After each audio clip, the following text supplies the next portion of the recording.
जैन और बुद्धिज्म एक अच्छा टॉपिक है। हिस्ट्री में भी इसका क्वेश्चनिंग आपको देखने को मिलता है। तो चलिए सबसे पहले हम देख लेते हैं जैनिज्म की हम बात करते हैं। जैन दर्शन की हम यहाँ पर बात करेंगे। जैन दर्शन में किन किन चीज़ों के बारे में यहाँ पर बताया गया। फर्स्ट ऑफ ऑल सबसे पहले क्या है जैन दर्शन में जीव का स्वरूप। ये पहला आपका टॉपिक है जो सिलेबस में ना स्ट्रिक्ट है, हम उसी पे चलेंगे। सिलेबस में जो चीज़ें आपको दी गई हैं अपन उस पर चलेंगे। आउट ऑफ द सिलेबस देखो वैसे इसको पूछना होगा तो कुछ भी पूछ सकता है ना। बट जो सिलेबस में जो चीज़ है अपन उसकी बात करते हैं जो पीवाईक्यू स्पेशली पूछा जा रहा है। तो जैन दर्शन में सबसे पहले जीव का स्वरूप। जीव क्या है, व्हाट इज द जीवा इन द जैन फिलोसफी। तो जैन दर्शन सबसे पहले समझ लो कि एक द्वैतवादी यानी कि ड्यूअलिज्म पे यहां पर बात करता है, जो दो चीजों को मानेगा। कौन कौन सा, जीव और अजीव, ये दो तत्वों को मानता है। किसको किसको मानते हैं, जीव और अजीव, ये दो एलिमेंट्स की यहां पर बात करते हैं। दो फंडामेंटल रियलिटीज, दो आपके तत्वों की बात करते हैं। बहुत सारे लोग हैं जो 25 तत्व मानते हैं, बहुत से लोग हैं जो आपके 6 तत्व मानते हैं, 5 एलिमेंट्स मानते हैं, 4 मानते हैं। तो अलग अलग कॉन्सेप्ट है यहाँ पर तत्वों का। इनके हिसाब से दो ही होते हैं, एक होता है लिविंग और एक होता है नॉन लिविंग, यानी कि एक होता है जीव और एक होता है अजीव। जीव की परिभाषा ऑब्वियस सी बात है, जिसमें चेतना है, कॉन्शियसनेस है, उसको हम जीव कहते हैं। और वैसे भी आम दर्शन या आम बोलचाल या भारतीय संस्कृति, मैंने पहले ही बता दिया था आपको, दर्शन और संस्कृति का संबंध, और ये दर्शन संस्कृति से बिल्कुल जुड़ा हुआ है भाई। कल्चर से आप बिल्कुल इसको अलग नहीं कर सकते। तो बहुत सारी चीजें जो दार्शनिक परंपराओं के अंतर्गत आती है और वो हमारे कल्चर का पार्ट बन चुका है। This is the part of our culture. जैसे एक छोटे से एग्जांपल हम आपको बताते हैं, है ना। तो एक छोटी सी कहानी मैं आपको सुनाता हूँ। इस कहानी से आप सीखिएगा जरूर कि कैसे संस्कृति, दर्शन, धर्म, परंपरा ये सब एक दूसरे से लिंक्ड हैं। आप लोगों ने सुना भी होगा, ये कहानी बहुत कॉमन सी कहानी है। कहानी क्या है कि भाई एक पिंजड़ा है और एक पिंजड़े में क्या है, एक बंदर है। बंदर नहीं, एक नहीं, बहुत सारे बंदर है। 1 2 3 4 5 ऐसे बहुत सारे बंदर है। ये चलो सपोज मान लेते हैं कि कुछ चूहे हैं, ठीक है। जो भी आप समझ लीजिए, बंदर समझ लीजिए, चूहे समझ लीजिए, जो भी समझ लीजिए। चलो बंदर ले लेते, बंदर जल्दी समझ आता है। तो यहाँ पर क्या समझ आया कि एक बंदर है। समझ रहे हैं कि कैसे परंपरा ये बनेगी। एक बंदर है। अब बंदर को आपने क्या किया, 4-5 बंदर है अपन, है ना। अब यहाँ पर हमने केला लटका दिया, यहाँ पर हमने क्या लटकाया, यहाँ पर हमने बनाना लटका दिया, केला लटका दिया। जैसे ये एक बंदर जब उछलता है तो वहां पर पानी की बौछारें कर दी जाती है। क्या होता है, जैसे एक बंदर उछलेगा तो वहां पर पानी की बौछारें। अब जैसे पानी की बौछार होगा तो क्या करेगा इंसान, वहां से भाग जाएगा, भागेगा ना।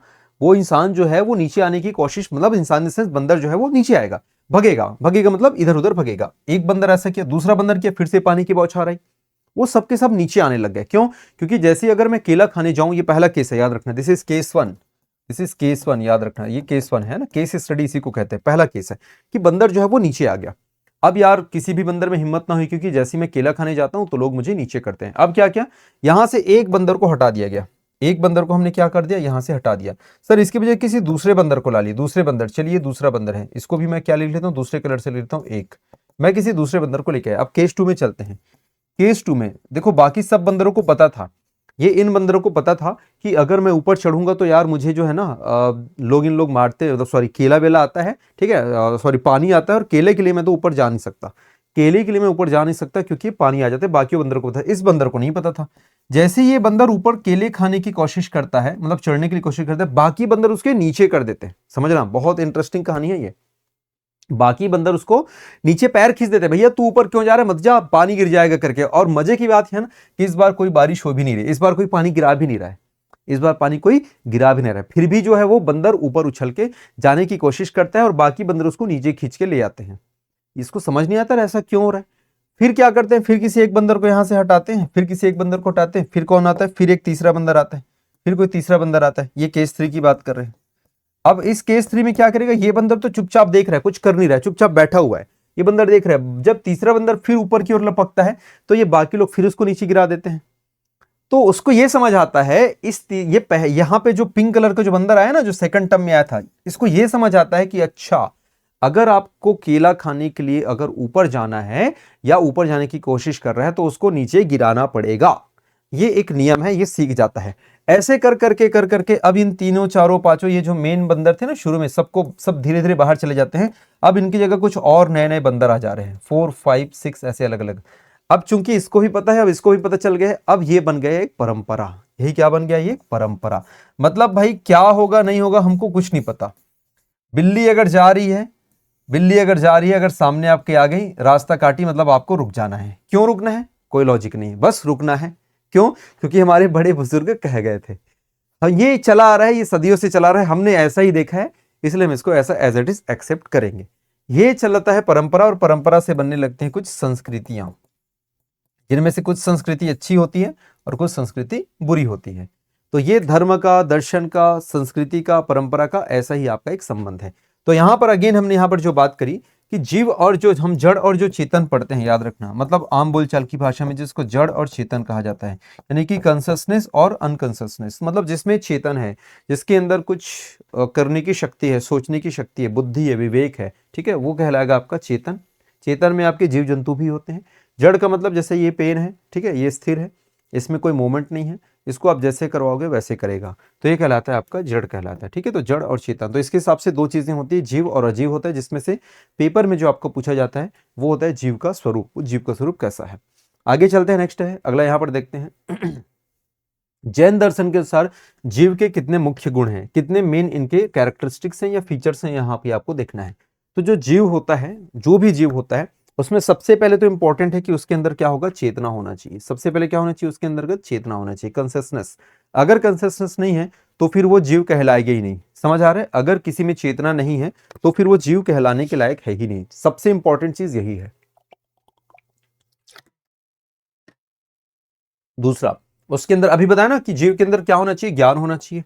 जीव के अंदर क्या होना चाहिए, ज्ञान। और ये कुछ बड़ा चीज थोड़ी है यार, और इसको पंच महाव्रत में मत लिख देना भाई, दिस इज नॉट पंच महाव्रत ना। पता चला किसी को आपने लिख दिया, ये पंच महाव्रत नहीं है, वो अलग है। वैसे आपने पढ़ा होगा, गलती तो उतना करोगे नहीं, बट इसको मत लिख देना। अब देखो, अब ध्यान से समझना, और फिर इसी से फिर आपके अनंत चतुष्टय एंड ऑल उस सबके अवधारणा को भी हम लोग वहां पर देख लेंगे, ठीक है। अब ध्यान से समझना, चेतना मतलब भाई जिसके अंदर कुछ खुद के अंदर कुछ कर पाने की क्षमता है, पावर है, एबिलिटी है, जो आप बोलना चाहें, समझ है, उसको हम कहते हैं चेतना। फिर आता है ज्ञान। अब आप बोलोगे सर चेतना और ज्ञान में क्या डिफरेंस है, इवन फिर दर्शन ये तो और उसके ऊपर का पार्ट है, इसमें क्या डिफरेंस है। तीनों में बहुत अंतर है और तीनों एक एक के ऊपर एक लेयर में चलते हैं। अभी इसको छोटे से एग्जांपल से समझाते हैं। एक मनुष्य है और इस मनुष्य को भी दो कैटेगरी कर देते हैं। एक एडल्ट है, एडल्ट मतलब वयस्क है, और एक आपका बच्चा है, किड आप समझ लो, या टोडलर, आपको जो समझना है आप समझिए, ठीक है। तो इनमें क्या क्या हो सकता है। फिर और एक और ले लेते हैं हम लोग, एक चीज और ले लेते हैं, एक जानवर ले लेते हैं, एक जानवर ले लेते हैं, ठीक। अब ध्यान से समझते हैं, जो जानवर है ना जी, जानवर है, उसके पास सिर्फ यही चीज होगा। पहला चीज है, जानवर के पास सिर्फ चेतना है, जानवर के पास चेतना, ज्ञान जैसा कुछ नहीं है। मतलब देखो, थोड़ा बहुत होता है कि जैसे आप बुलाओगे आ जा तो आ जाएंगे उन लोग, कुछ खाने को दे तो खा लेंगे, वो नैसर्गिक प्रक्रिया है। तो नैसर्गिक जो प्रक्रियाएं होती है ना, उसको आप चेतना नहीं बोल सकते, सॉरी, उसको आप ज्ञान नहीं बोल सकते। ज्ञान अलग होता है। ज्ञान का मतलब है कि कुछ something else, something different from consciousness. Consciousness के अलावा कुछ वो उसके अंदर वो बुद्धि वाली जो चीजें होंगी। जैसे उदाहरण के तौर पे ये बच्चा, बच्चा मतलब एकदम बेबी बॉर्न की बात नहीं करी हमने, 3-4 साल के बच्चे की बात करी हमने। तो 3-4 साल का जो बच्चा है, अगर मान लेते हैं फॉर एग्जाम्पल, देखो इसके अंदर अगर ज्ञान है, और ज्ञान है इसलिए तभी खाने वाली चीज को खाएगा, कुछ चीजें फेंकने वाली चीज उसको फेंकेगा, ये बोल पाएगा। ज्ञान है तब तो बोल पा रहे हैं ना, ज्ञान है तब तो बोल पा रहे हैं। मतलब एक ऐसा बच्चा जिसने कभी आज तक कोई मानव को नहीं देखा है, उसने ह्यूमन सोसाइटी कभी देखी नहीं, कभी फील ही नहीं किया, मान के चलिए कि एक बच्चा है, अब वो खुद पता नहीं कैसे सरवाइव कर रहा है, वी डोंट नो, वो कर ले रहा है सरवाइव, जैसे भी करे। जैसे मोगली याद करो, तो मोगली जो एक काल्पनिक पात्र है जिसकी मैं चर्चा कर रहा हूं, वो सरवाइव कर रहा है। तो भाई मोगली को अगर बोलने नहीं आता, मतलब मोगली को कुछ भी चीज नहीं, मतलब वो जानवरों के जैसा, मतलब उसके अंदर ज्ञान नहीं होगा। बट इस बच्चे के अंदर कंसियसनेस है और ज्ञान भी है, उसको पता है। अगर आप उसको दूध की बोतल बोल के मतलब कुछ और पकड़ा दोगे तो समझ जाएगा, 4 साल का बच्चा तो समझ जाएगा। और आजकल तो भैया खतरनाक बच्चे पैदा हो रहे हैं, मतलब माँ के गर्भ से ही उनको चलाने आ जाता है। 1 साल का बच्चा, उसको पता है कि कौन से कार्टून में उसको हंसना है, कौन से कार्टून में उसको रोना है, उसको पता है। सोचो, मतलब वो ज्ञान है उसके अंतर्गत, वो विवेक है, तो ये रहता है। फिर हम चलते हैं दर्शन यानी कि परसेप्शन। अब जब एडल्ट होता है व्यक्ति, 20-21 साल का हो जाता है, देखिए everybody is philosopher in own way. अपने आप में हर एक व्यक्ति जो है वो दार्शनिक है। क्यों, आप समझना। देखो, अगर आपने किसी चीज को जस्टिफाई किया, भले आप कुतर्क कर रहे हो, वो बात की बात है। मैंने तर्क और कुतर्क में अंतर बताया था पहले या दूसरे क्लास में, याद करो। दर्शन की जो शुरुआती क्लास थी वहां पर मैंने किसी तो बताया था, पता नहीं किसी में तो बताया था, तर्क और कुतर्क क्या होता है ना, यानी कि लॉजिक और इलॉजिकल चीजें क्या होती है। तो भले वो कुतर्क करे, लेकिन आधार तो बता रहे हैं ना। मतलब उदाहरण के तौर पे अगर वो ऐसा कहता है कि ऐसा करने से ऐसा होगा, ये चीजें होती हैं तो वो चीजें होती हैं, फलाना करने से ढिमका होता है, वो कुछ ना कुछ बोल रहा है। वो अपने आप में कुछ आधार बना रहा है, वो कुछ सोचने की क्षमता रखता है, वो कुछ समझ रखता है, तो ये कहलाएगा आपका दर्शन। तो दर्शन हर किसी में होता है, एवरीबडी हैज द फिलोसफी, सबके पास कुछ ना कुछ फिलोसफी है। Without philosophy you can not exist. ये बात की बात है कि फिलोसफी के स्तर अलग अलग होते हैं, उसकी श्रेणियां अलग अलग हो सकती है, but everybody is a philosopher in own way. ठीक है, तो दर्शन। इसके बाद हम चलते हैं आनंद और वीर्य, राइट। तो आनंद का मतलब तो बताने की जरूरत नहीं है, जिसमें हम हैप्पी होते हैं, खुश होते हैं, वो आपका आनंद है। एंड वीर्य का संदर्भ दो अर्थों में लिया जाता है। देखिए, इंसान के अंदर चाहे मेल हो चाहे फीमेल हो, चाहे पुरुष हो चाहे वो महिला हो, कैसा हम कैलकुलेट करते हैं कि जरा अवस्था जिसको कहा जाता है, जरा का मतलब होता है बूढ़ा, या फिर आप समझिए उसको, yes you are going to be and, आपके जो है अब धीरे धीरे आपका उम्र ढल रहा है, ढलान की ओर बोलते हैं ना, पहले शैशव अवस्था, देन बाल्यावस्था, देन आपका ये युवावस्था, फिर ऐसे आप चलते हैं अपन बुढ़ावस्था में। तो इंसान में देखिए, पुरुष में अगर वो जो स्पर्म अगर नहीं कर पा रहा है, फर्टिलिटी नहीं कर पा रहा है, क्योंकि एक समय के बाद वो बच्चा पैदा करने में असमर्थ होता है, दैट इज ना, उसी को तो हम स्पर्म एंड वीर्य के रूप में जानते हैं। तो वो कब है भाई, उसके अंदर अनंत शक्ति है, अनंत क्षमता है, और यही तो दिखाता है ना। मतलब क्या दिखाना चाह रहे हैं, देखिए छोटा सा बच्चा रहता है, ये कम पावरफुल है। वयस्क जो होता है वो सबसे ज्यादा पावरफुल क्यों होता है, चाहे मेल की बात करो चाहे फीमेल की बात करो, क्योंकि उनके अंदर के सिस्टम वैसे डेवलप रहते हैं। इसलिए नहीं कि उनके हाथ पैर या एंड ऑल ऐसी चीजें, ये सब मजबूत होता है just because of our bloods and our वीर एंड ऑल, ये सारी चीजें। तो चाहे फीमेल की बात करो चाहे मेल की बात करो, दोनों के अपने अपने जो बायोलॉजिकल जो पार्ट होते हैं, जिसको बायो में आप लोग डिटेल में पढ़ते हो, आप लोग समझ जाओगे, राइट। तो वो जितना ज्यादा काउंटिंग होता है, वो जितना ज्यादा स्ट्रांग होता है मनुष्य, उतना ही अधिक बलशाली और पावरफुल होता है। अगर उसमें वो काउंटिंग कम है, इसका मतलब उसके अंदर वो निर्बलता या दुर्बलता आती ही आती है। तो ठीक उसी प्रकार से इंसान का जो वीर्य होता है, इंसान का, चाहे मेल की बात करो चाहे फीमेल की बात करो, मतलब एनर्जी जो रहता है, ये इसमें काउंटिंग हो गई। यानी कि 5 चीजें जो कि जीव के गुणों के अंतर्गत आते हैं, मतलब किसी भी जीव में 5 चीजें होनी है, ये 5 चीजें आपको देखने को मिलेंगी। ठीक, चलिए नेक्स्ट देख लेते हैं, जीव का वास्तविक स्वरूप कैसे होता है, एक्चुअल रूप इसका कैसे होता है। तो आपको बताया गया था कि भाई अनंत ज्ञान, अनंत दर्शन और अनंत सुख और अनंत शक्ति वाला होता है, ये सारी चीजें है ना, इसके पास बहुत सारे ज्ञान होते हैं, अनलिमिटेड आपके ज्ञान होंगे, दर्शन होंगे, सुख होगा और अनंत शक्ति, मतलब ये सारी चीजें इनके पास होती है। बस ये होता है कि उसको अडॉप्ट करना रहता है। अडॉप्ट करने का मतलब जैसे हम लोग बोलते हैं ना कि शक्ति हमारे भीतर ही है, बस उसको जानना होता है, ज्ञान हमारे भीतर है, बस उसको जागृत करना होता है। ठीक, यहां पर भी बंधन क्या होता है, व्हाट इज दिस बॉन्डिंग, बंधन। तो बंधन किसमें कहते हैं, ये आपका जीव जो बंधनों में फंस जाता है, किसके कारण, कर्म के बंधनों के कारण, कर्मा, किसके कारण, कर्म। तो डिफरेंट डिफरेंट क्या करता है, ये कर्म करता है, बहुत सारे कर्म हो सकते हैं। अब ये जो कर्मा होता है, याद रखना, जिसको हम लोग इंग्लिश में भी कर्म बोलेंगे, है ना, आवर डेट्स। तो जो कर्मा होते हैं, इसमें देखिए, मान लेते हैं आपने क्या किया, लालच किया, ये भी एक कर्म हुआ, भय हुआ, ये भी एक कर्म हुआ, ठीक है, झूठ बोला, ये भी एक, बहुत सारे भी पढ़ेंगे, है ना। तो ये सारी की सारी चीजें क्या है, तुम्हारे कर्मास के अंतर्गत आएगी। आपने बहुत अच्छा किया तो ठीक है, अच्छी बात, वो भी तुम्हारे कर्मा का पार्ट है, बट वो कर्म का वो पार्ट है जिसमें आपने अच्छाई करी। कर्मा के हम उस पार्ट की बात करें जहां पर हमने बुरी चीजें करी हैं, और यही चीजों को बैलेंस ही क्या कहलाएगा, आपको मोक्ष यानी कि साल्वेशन देगा, जिसको हम लोग निर्वाण बोलते हैं। क्या बोलते हैं यहां पर, हम लोग निर्वाण कहते हैं, याद रखना। ठीक है, तो मोक्ष कैसे मिलेगा, कर्मों के नाश से जीव को मोक्ष प्राप्त होता है। मतलब जीव से संबंधित प्रश्न आपको पूछा जा रहा है कि जीव को मोक्ष कैसे मिलेगा, जीव क्या है, उसको मोक्ष कैसे मिलेगा, जीव का वास्तविक स्वरूप क्या है, बड़ा प्रश्न आपका बन सकता है। 15 नंबर के क्वेश्चन डेफिनेटली यहाँ पे बनेंगे। अभी तक जो है 4, 8 वगैरह का पूछा गया है, बट स्टिल अगर कभी बड़ा प्रश्न बना तो आपको ये सारी चीजें बतानी पड़ेंगी। कर्मों के बंधन से मुक्ति, सिंपल एज इट इज, जैसे भगवत गीता में पढ़ा, जैसे बाकी दर्शनों में पढ़ा, यहां पर भी वही कह रहा है, तरीके बस इनके अलग हैं। कर्मों के बंधन से जैसे आप मुक्ति पाएंगे तो ही आपको क्या मिलेगा, मोक्ष यानी कि निर्वाण, जिसको हम बोलते हैं लिबरेशन या फिर सल्वेशन। जीव के प्रकार कितने होते हैं, यहां पर आपको ऑलरेडी पहले तो उन्होंने तत्वों के प्रकार की बात करी। तो तत्व कितने प्रकार के होते हैं, तत्व आपके 2 प्रकार के होते हैं, एलिमेंट्स 2 टाइप्स, कौन कौन सा, जीव और अजीव, जीव और अजीव। उसके बाद आपने जीव के क्या क्या लक्षण है, क्या क्या गुण है, वो सारी चीजें देखी। अब हम चल रहे हैं कि जीव के प्रकार क्या क्या हो सकते हैं, मतलब जीव कितने टाइप के हो सकते हैं, इसकी हम चर्चा करते हैं। तो 2 ही टाइप आपको देखने को मिलते हैं, एक होता है स्थावर जीव और एक होता है आपका त्रस जीव। त्रस का मतलब होता है मोबिलिजन, और एक होता है आपका इमोबिलिजन। यानी कि देखो सिंपल सी बात है, मोबिलिजन का मतलब क्या होता है, जो चल सकता है, जिसमें चलायमान हो, इसीलिए तो हम लोग मोबाइल कहते हैं ना, समझ आ रहा है।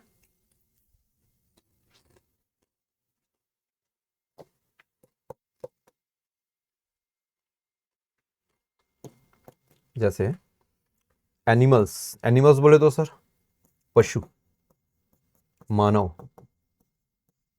ये लोग मूव कर सकते हैं ना, चलायमान है ये। अब प्लांट्स है, प्लांट्स भी तो जीव है, बट प्लांट में क्या है, चलायमान नहीं है। पृथ्वी भी जीव है, पानी भी जीव है, इसको जीव की कैटेगरी में रखते हैं हम लोग। इसको किसके कैटेगरी में, जीव की। बट यार ये अपने से चल नहीं सकता ना, can not move, can not move, ये मूव नहीं कर सकता। आप जब करोगे, आप जब चलाओगे तभी आपका चलेगा, अदर देन ये नहीं चल सकता, राइट। तो भाई जो चल सकता है, जिसको तरस कहा गया, यानी कि मोबिलिंग एंड इमोबिलिटी का मतलब होता है जो चल नहीं सकता। तो निष्कर्षतः क्या कहते हैं कि अगर कोई भी जीव को स्वतंत्र, चेतन, शाश्वत और मोक्ष प्राप्त करना है, ठीक है, तो उसके लिए ऊपर की जो चीजें आपको, सॉरी, नीचे की जो चीजें आपको बताई जाएंगी उनको फॉलो करना होगा, तभी किसी जीव को मोक्ष प्राप्त होगा। मोक्ष प्राप्त क्यों करना है, यह भी आपको बता दिया गया था। मोक्ष प्राप्त इसलिए करना है क्योंकि कर्म के बंधनों से मुक्ति पाना है। और यह भी कहता है कि सबके सब लायक हैं, मतलब कोई भी जीव है वो मोक्ष प्राप्त कर सकता है ना, मोक्ष प्राप्त करने योग्य माना गया है। तो जीव जो है वो लिबरेशन या साल्वेशन प्राप्त कर सकता है। क्यों कर सकता है, क्योंकि वो उसका अधिकारी है। क्यों करना है, क्योंकि कर्मों के बंधन से उसको मुक्ति पाना है। कैसे पाना है वो अभी नीचे हम लोग यहां पर देखने वाले हैं। तो ठीक इसी प्रकार से यहां पे क्वेश्चन आपका बनेगा कि भाई जीव क्या है, जीव के स्वरूप क्या है, जीव के प्रकार कितने हैं, जीव को किन किन कर्मों से मुक्ति पानी होती है, या मुक्ति क्यों पानी होती है, और मुक्ति पाने के क्या क्या तरीके हो सकते हैं। तो उन तरीकों को, अणुव्रत, महाव्रत को हम लोग यहां पर अब हम देखने वाले हैं, ठीक है। चलिए पहले सिद्धांत को देखेंगे, उसके बाद हम लोग महाव्रत पे जाएंगे, वहीं से आप मुक्ति के रास्ते पर चलेंगे। सबसे पहले इनकी एक थ्योरी होती है, इस थ्योरी को हम बोलते हैं अनेकांतवाद। नाम से स्पष्ट है, अनेक यानी कि मल्टीपल। और ये पूरे फिलॉसफी का, सिर्फ जैन का नहीं बोल रहा हूं, पूरे दुनिया की फिलॉसफी का सबसे बेस्ट फिलॉसफी है ये। मतलब अगर किसी फिलॉसफी को आप आधार रखें और अनेकांतवाद को स्पष्ट करें, कि मतलब अनेकांतवाद के बारे में बताएं, आगे चल के यही अनेकांतवाद है। आगे चल के कांट का जो दर्शन आप पढ़ेंगे आप लोग, उसी का ये आधार बनेगा। कांट जिसने क्या किया था, समीक्षात्मक दर्शन था उसका, है ना। मतलब वो कहता था कि भाई देखिए कोई भी चीज सत्य नहीं हो सकती, इवन सत्य ही सत्य क्या है ऐसा आप नहीं बता सकते।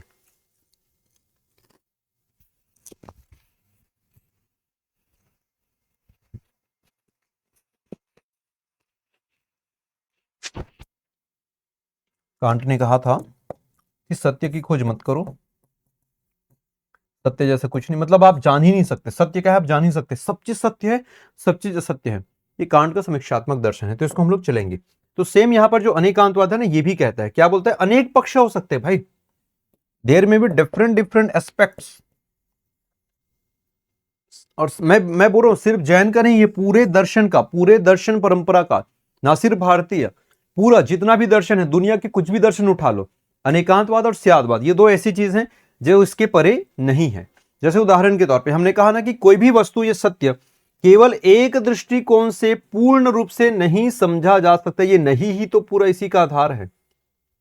बाकियों ने क्या कहा, जितने अन्य दार्शनिक पढ़ोगे, सत्य की खोज अलग अलग आपने पढ़े थे, मेटाफिजिक्स पढ़ा आपने, एपिस्टोमोलॉजी पढ़ा आपने, मतलब तत्व मीमांसा, ज्ञान मीमांसा, सब क्या बोलते हैं, सत्य की खोज। सत्य यही है, चारवाक कहता है कि न संसार सही है, न दुनिया है, सॉरी, न खुदा है, न अल्लाह है, न ईश्वर है, न भगवान है, कुछ नहीं है, न ये लोक है, न वो लोक है, जो भी है इसी लोक पे।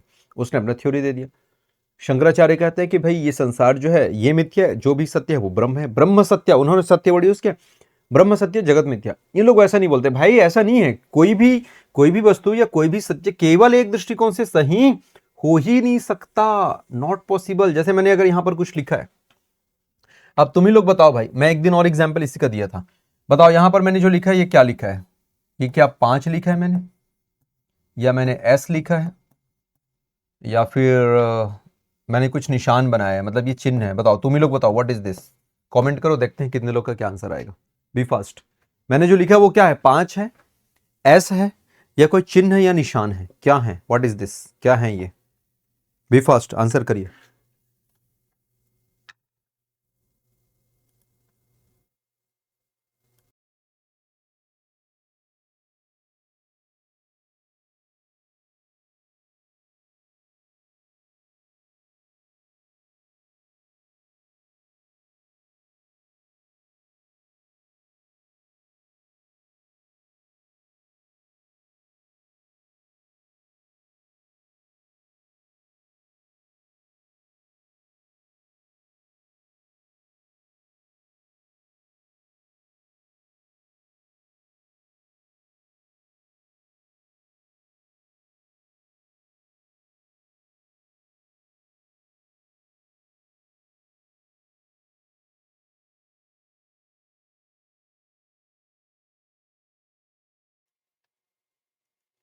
चलिए, तो सभी हो सकता है, तीनों हो सकता है, ऑल ऑफ दिस, ठीक है, ओके, ऑलराइट।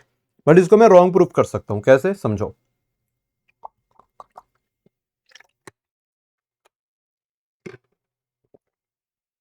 मैं इसको रॉन्ग प्रूफ कर सकता हूं, मतलब मैं इसको 5 प्रूफ कर सकता हूं। 5 कैसे प्रूफ करूंगा? अगर मैंने यहां पर ऐसा लिखा, फॉर एग्जाम्पल,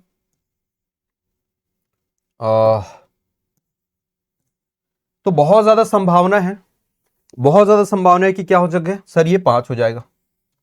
अगर मैं इसको ऐसे लिखता हूं, यहीं पर है ना, अगर मैं यहां पर ये है, अगर मैं इसको ऐसे लिखता हूं तो बहुत ज्यादा संभावना है कि क्या हो जाएगा, ये ऐस हो जाएगा। अगर मैं कुछ ऐसे लिखता हूं, और कुछ और लाइन ले लो, ऐसे बना लो, तो बहुत ज्यादा संभावना है कि ये एक निशान हो सकता है, एक चिन्ह हो सकता है।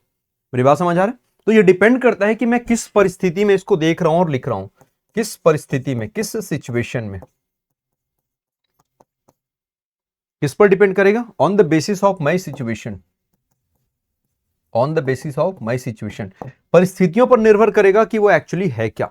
ठीक है, जैसे यहां पर उदाहरण बताया कि अंधों और हाथी की कहानी, इसको समझना। अंधों और हाथी की कहानी को भी मैं समझा देता हूं। मैं एक कहानी है छोटी सी। भाई एक व्यक्ति को कहते हैं, एक व्यक्ति को कहते हैं कि भैया जाओ आप देख के आओ कि कितने हमारे पास, सॉरी, देख के आओ कि हाथी दिखता कैसा है। कहा गया कि हाथी दिखता कैसा है। बहुत सारे अंधे को भेजा जाता है, या आंख में उनको पट्टी बांध के भेजा जाता है,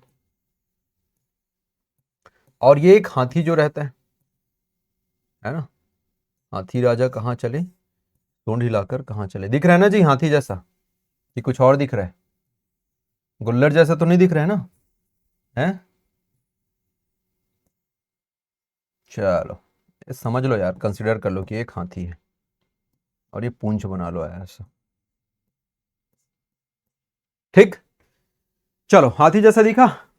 अब हम समझते हैं, दांत को थोड़ा बड़ा बना लेते हैं। ये छोटा बेबी हाथी, ये जैसा समझने समझो। अब यार इनको पूछा गया कि बताओ क्या है ये, व्हाट दे आर। तो यार एक बंदा बोलता है कि जो उसको सूंड को पकड़ेगा, बोलोगे सूंड, उसने देखा सूंड को, तो जो अंधा उसको सूंड को पकड़े, बोले नहीं हाथी ऐसा दिखता है। हाथी तो भाई ऐसे हमारा मोहरी बजाते ना, मोहरी ऐसा, मोहरी समझते हो, शहनाई, ये हाथी तो शहनाई जैसा दिख रहा है। किसी ने हाथी के कान को पकड़ा, किसी ने इसके कान को पकड़ा, तो बोलते भैया ये तो सूपा जैसा दिख रहा है। सूपा समझते हो, सूपा, सूपा रहता है ना ऐसा, सूपा जिसमें से कुछ करने का जो भी है, चावल धान वगैरह एंड ऑल। तो लगे यार हाथी का ये तो सूपा के जैसा है। किसके जैसा है ये सूपे के जैसे, सूपा जैसा कान बोलते हैं जिसको। किसी ने इसके पैर को पकड़ा, तो बोले यार पैर तो पिल्लर के जैसा है। पैर किसके जैसा है? खंभे के जैसा है। पैर किसके जैसा है? खंभे के जैसा है। किसी ने इसके स्टमक को पकड़ा, ये तो बोला ये तो दीवाल के जैसा है। ये किसके जैसा है? ये दीवाल वॉल के जैसा है। किसी ने इसके पूंछ को पकड़ा, बोला कि यार ये तो रस्सी के जैसा है। किसके जैसे? रस्सी के जैसे। तो मुझे बताओ, क्या सभी गलत बोल रहे हैं या सभी सही बोल रहे हैं? सभी गलत हैं या सभी सही हैं? तो ऐसा निष्कर्ष नहीं हो सकता ना, it can not be possible.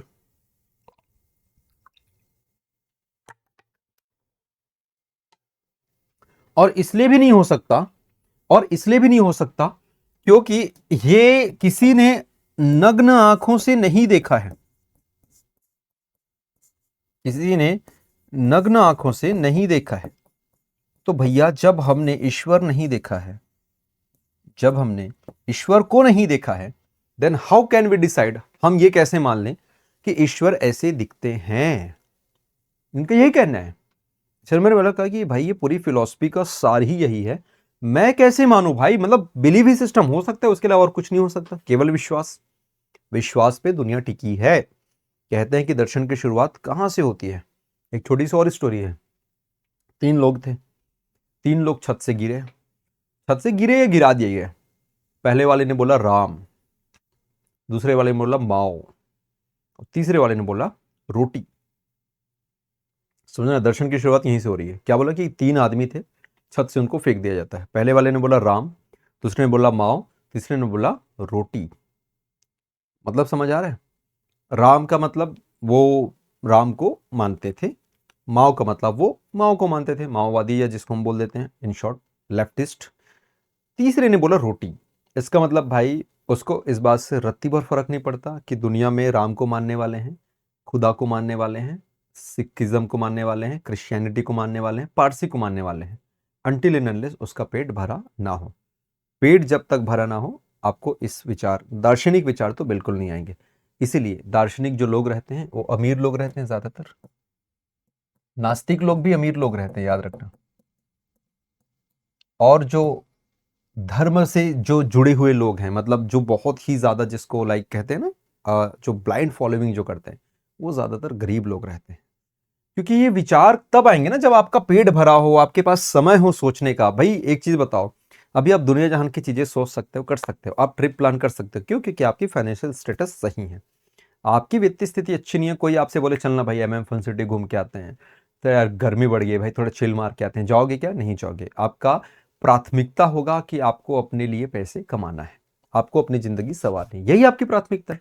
प्राथमिकता जब तक तय नहीं होगी तब तक आपको सोच नहीं सकते। आप यहाँ आज दर्शन पढ़ रहे हैं, इसलिए पढ़ रहे हैं क्योंकि आप वो सोच सकते हो, आपके अंदर वो क्षमता है, वो बुद्धि है।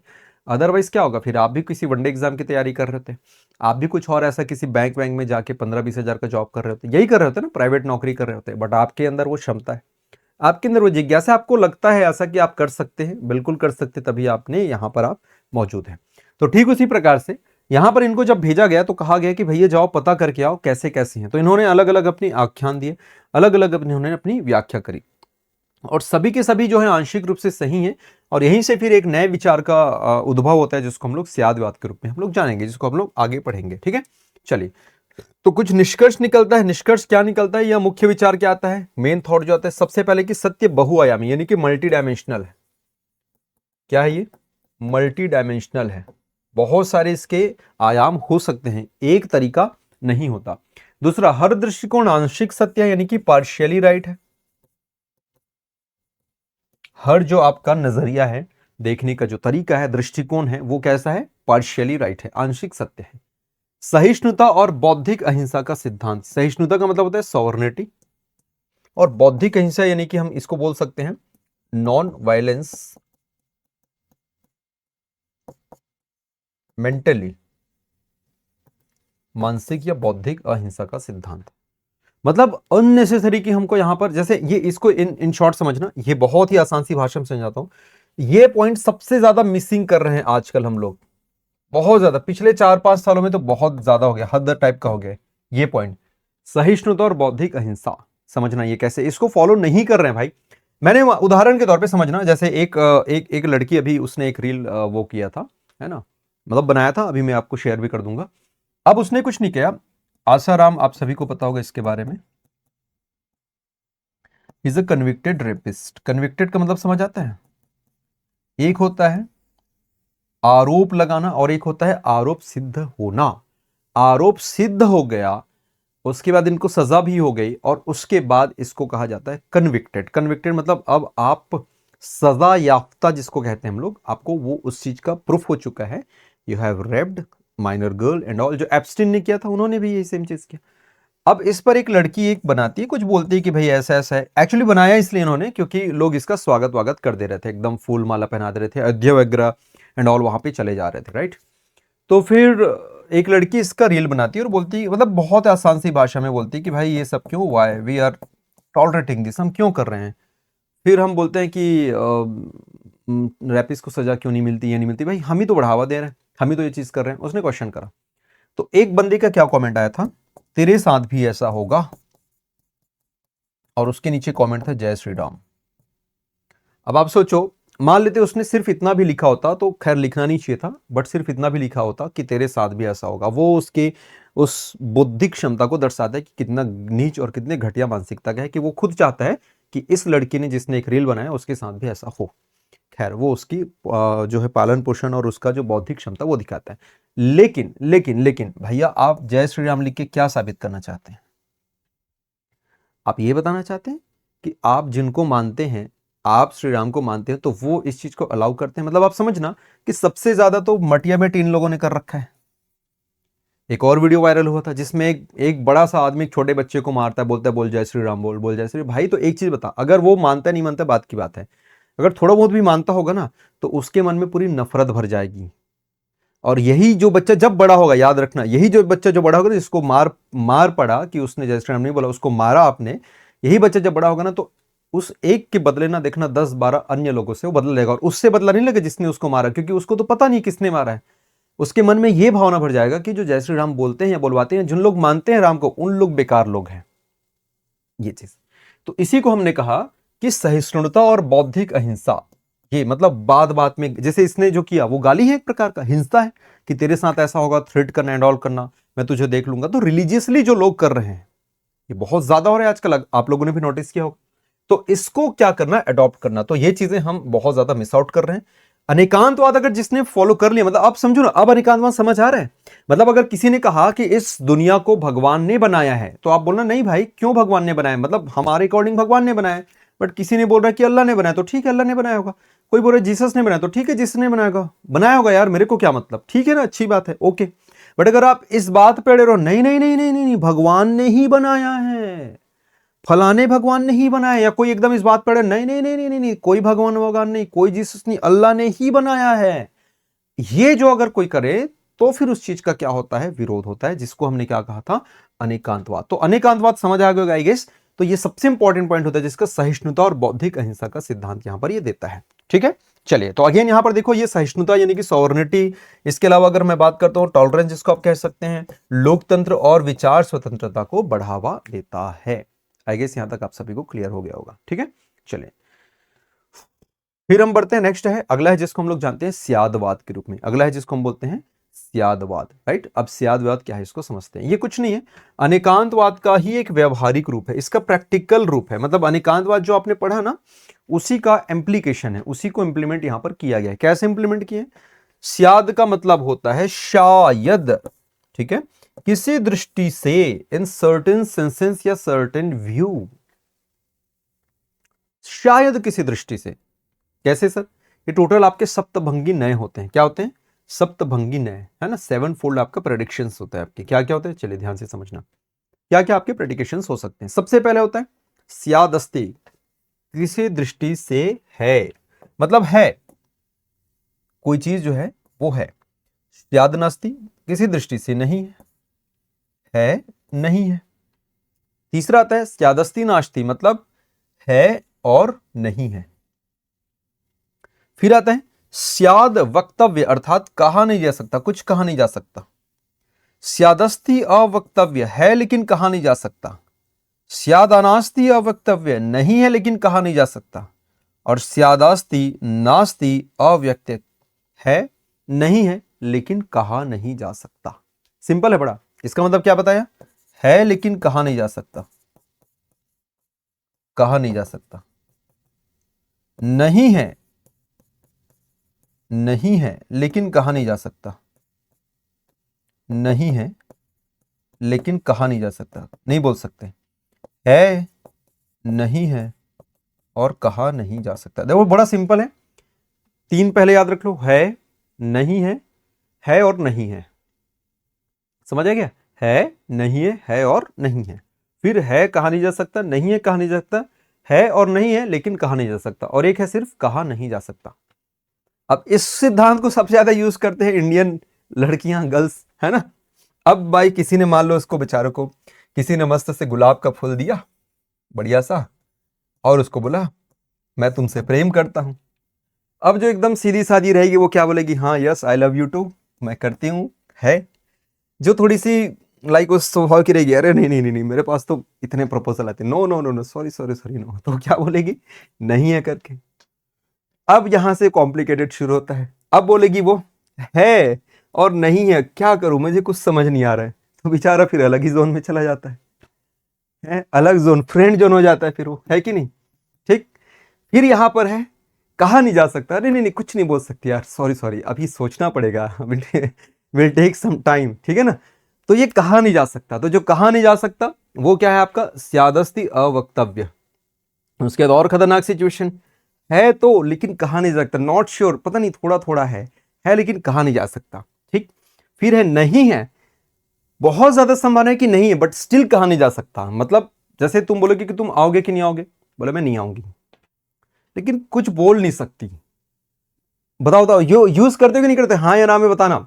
इन जनरल जब आप किसी से बोलते हैं भाई सुनना मूवी चलेंगे, बोला हाँ चल चलते हैं, एक एकदम हाँ चलते हैं, एक है भाई नहीं जाना है, दूसरा यार देखते हैं ना, जा भी सकते नहीं भी जा सकते, एक ही होता है जा भी सकते नहीं भी जा सकते। एक बोलते हैं भाई कुछ बोल नहीं सकते यार, मतलब पता नहीं क्या होगा, नहीं आई डोंट नो। फिर होता है कि हाँ चलना चलते हैं लेकिन श्योर नहीं है भाई जाऊंगा कि नहीं जाऊंगा। फिर बोलता है कि नहीं नहीं मेरा तो आना कंफर्म नहीं, लेकिन कुछ कुछ बोल नहीं सकता, क्या पता आ जाऊं। तो इस प्रकार की चीजें हम लोग यहाँ पे यूज करते हैं, यही कहलाता है आपका ये स्यादस्ती, स्यादनास्ति, स्यादस्ति नास्ति, स्याद वक्तव्य, स्यादस्ति अवक्तव्य, स्यादस्ति स्याद नास्ति अवक्तव्य, स्यादस्ति नास्ति अवक्तव्य। इंग्लिश में आप सिंपल ऐसे लिख लीजिएगा, नो इश्यूज एट ऑल। इसको मतलब स्यादस्ति आप ऐसे लिख लो, नो इश्यूज, ये ऐसा, क्योंकि संस्कृत वर्ड है, डू नॉट ट्रांसलेट, इसको ट्रांसलेट नहीं करना है, स्यादस्ति आप ऐसा लिख सकते हैं, ठीक है। तो ये सप्तभंगी नए होते हैं जी, ठीक है। चलिए उदाहरण, घड़ा है, जैसे कि फॉर एग्जाम्पल, जैसे कि घड़ा है बट अभी है कि नहीं है यू डोंट नो। छोटी सी बात, आप और हम लोग बैठे हैं मस्त से, भोजन का लुत्फ उठा रहे हैं यहाँ पर, ठीक है ना। अपन यहाँ पर बैठे हैं मस्त से चाउमीन खा रहे हैं, ठीक, और क्या खा रहे हैं अपन, चलो ले लेते हैं सर, कुछ कटलेट खा रहे हैं, ठीक है ना, क्रिस्पी कॉर्न खा रहे हैं बढ़िया सा ऐसा। अब यहाँ पर बैठे, चलो मैं नाम ले लेता हूँ, श्रेया बैठी है, रूपा बैठी है ना, गंगोत्री बैठी है, और कौन है भाई, मीनाक्षी बैठी है, लक्ष्मी बैठी है, अरे आज पूरी लड़की है, चलो खैर। तो भाई इन लोग सबके सब बैठे हुए हैं, 7-8 लोग बैठे हुए हैं, ठीक। अब फॉर एग्जाम्पल और कौन है, उषा भी है, हाँ ठीक है। अभी लोग बैठे हैं, अब मान लेते हैं श्रेया एंड उषा ये दोनों बैठे हैं और खा रहे हैं। अब लोग बोलेंगे रूपा को, बहन तू भी आ जा यार, चला खा ले हम लोग के साथ। अभी बोलेगी तू भी आ जा करके, बोले ठीक है। जब तक रूपा जाती है चाउमीन फिनिश खत्म। तो एक चीज बताना, जब श्रेया एंड उषा बैठ के खा रहे थे, मजे ले रहे थे, ठीक है, तब तक रूपा नहीं आई थी, रूपा को उन्होंने बुलाया, तब तक चाउमीन खत्म। तो मुझे क्या ये बताओ, क्या वो लोग गलत बोल रहे थे? बोल तो सही रहे थे, रूपा गलत टाइम पे पहुंची, रूपा का पहुंचने का समय गलत था, इसलिए जब वो वहां पहुंचती तो चाउमीन खत्म हो चुका है।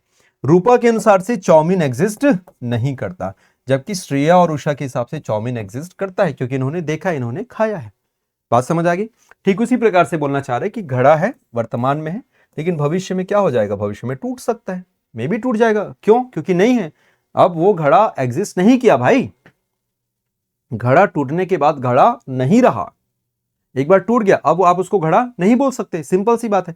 वो केवल एक मिट्टी के टुकड़े, घड़े के टुकड़े के रूप में रहेगा वो। जैसे कि ग्लास की मैं बात करता हूं, कांच का ग्लास है ये, ध्यान से समझना, कांच का ग्लास है, गुस्सा आ गया, अब लक्ष्मी को गुस्सा आ गया, बोलती है बेटा तुम लोग मेरे बिना पार्टी कर रहे हो, आई और ग्लास को फेंक दी, सीधा खत्म, खड़ाक।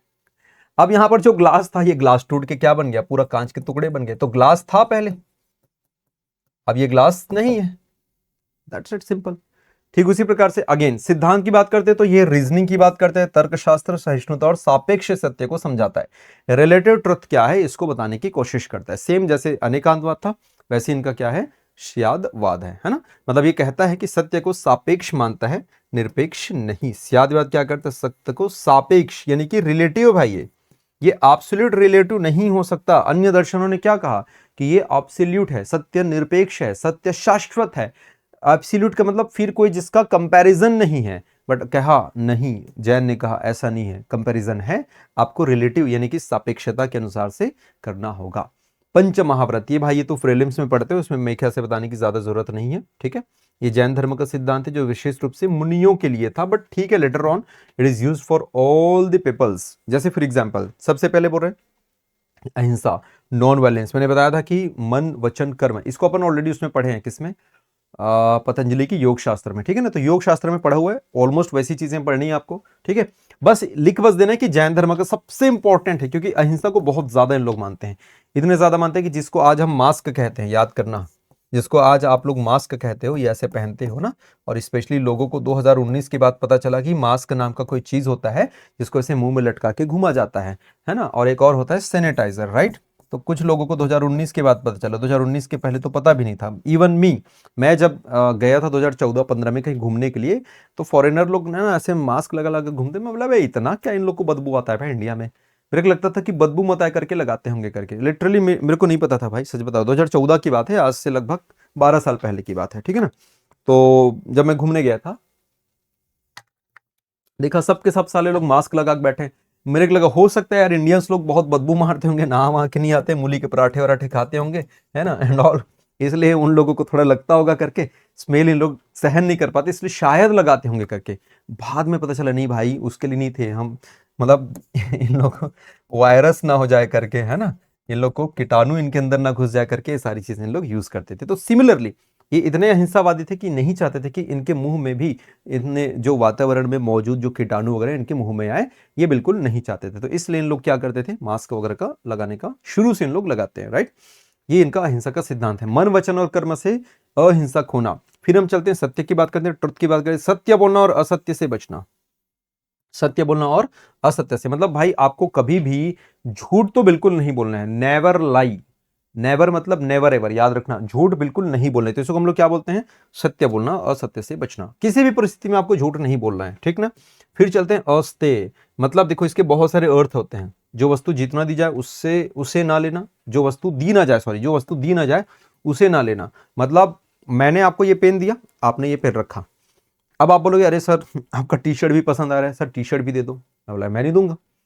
अब जबरदस्ती अगर आपने मेरा टी शर्ट ले लिया, तो फिर किस में आएगा, ये अस्तेय का उल्लंघन होगा। ये किसका होगा, अस्तेय का उल्लंघन। अस्तेय मतलब ना करना, और अगर आपने इसको रूल को वायलेट किया, मतलब आपने अस्तेय का उल्लंघन किया। एक प्रकार से चोरी करना, यही कहलाता है, चोरी ना करना, है ना, याद रखना, चोरी ना करना। फिर होता है आपका ब्रह्मचर्य, हालांकि पांचवें में आया था, पहले अपरिग्रह आता है देन ब्रह्मचर्य, ठीक है ना। तो अधिक धन और वस्तुओं का संग्रह ना करना, हमने बताया ना, सबसे ज्यादा अपरिग्रह जो निभाना होता है ना आप लोग ने भी देखा होगा, नोटिस किया होगा, ठीक है ना। जैसे क्या होता है ना, इन जनरली कहा जाता है लड़के तो यार मतलब एक ही जींस में महीने 2 महीने ऐसे गुजार देते हैं, मतलब कुछ नहीं, बस 2 जोड़ी पैंट दे दो उनको और 1-2 टी शर्ट दे दो, उतने में निकाल लेंगे। बट गर्ल्स के केस में ऐसा नहीं होता भाई, पूरा भर भर के एक पेटी चाहिए उनको, और उसमें भी मतलब अगर मैरिड है फिर तो और खतरनाक टाइप से, पूरा एक अलमीरा चाहिए, और पूरा सेट रहेगा, 12, 13, 14, 15, मतलब 2-2, 3-3 दर्जन रहेगा। उसमें भी बोलेंगे अरे यार मेरे पास आज पहनने के लिए कुछ ही नहीं है, कैसे करूँ, सब तो पुराना हो गया, एक दिन भी पहनेंगे वो भी पुराना है, ऐसा रहता है। हाँ है ना, सही बोल रहा हूँ कि नहीं, ठीक है। तो अपरिग्रह का मतलब होता है वस्तुओं का संग्रह न करना, बहुत ज्यादा कलेक्शन आपको नहीं करना है, लिमिटेड रहना है। खैर ठीक है, आपका अधिकार है, करना चाहिए, बट इनके हिसाब से, जैन्स के हिसाब से आवश्यकता से अधिक कलेक्शन ना करना, ये क्या कहलाता है आपका, ये अपरिग्रह में आता है, ठीक है। देन ब्रह्मचर्य मैंने बता दिया था, इंद्रियों पे नियंत्रण रखना, बहुत सारे इसका डेफिनेशन है, बट आप मेनली आप इंद्रियों पे समझना। इसमें कर्मेंद्रिय की बात करते हैं और ज्ञानेंद्रिय की बात करते हैं, दोनों मैंने बता दिया था क्या होता है। कर्मेंद्रिय भी मैंने बता दिया था, ज्ञानेंद्रिय भी बता दिया था, है ना, कि दोनों के दोनों इंद्रियां क्या होती है, ये हमने ऑलरेडी आपको बता दिया था, ठीक। चलिए आगे चलते हैं, जस्ट वेट। हाँ जी,